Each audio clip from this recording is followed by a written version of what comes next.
We are very fortunate here at the Denver Art Museum not only to have this extraordinary group of Rothko paintings and drawings, but also to have so many of the early works. And these early works are rarely seen.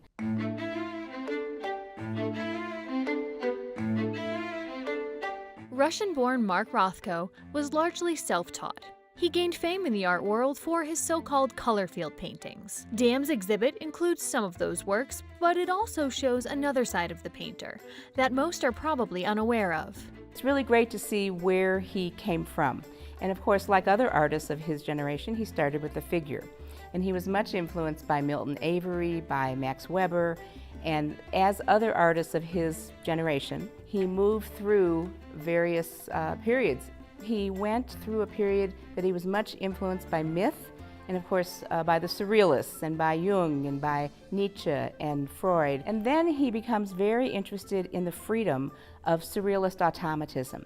Automatism is much like those of us who doodle. In other words, we're not thinking about what we're putting on the surface, but we're just freely drawing or painting.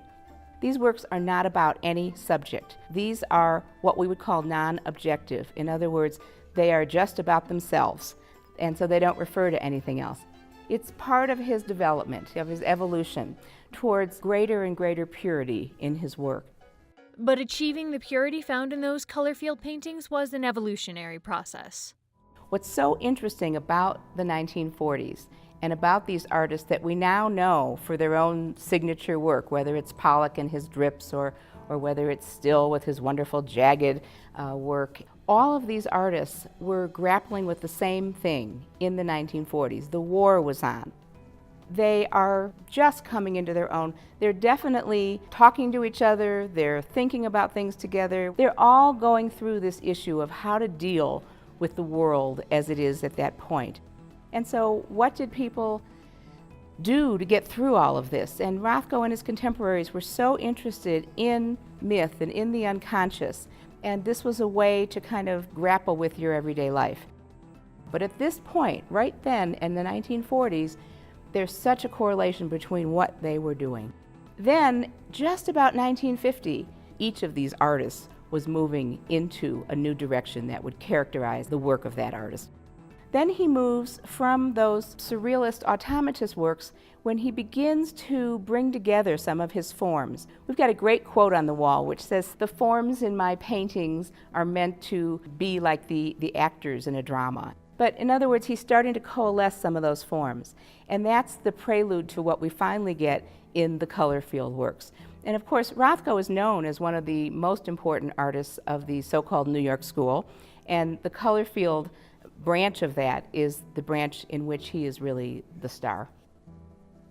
And I think that when you get to the color field works, you're really seeing the celebration of that ability to thin the paint, to paint over and under and have these effects. And that, I think, is what can provide this meditative experience, is that it's not just one color there.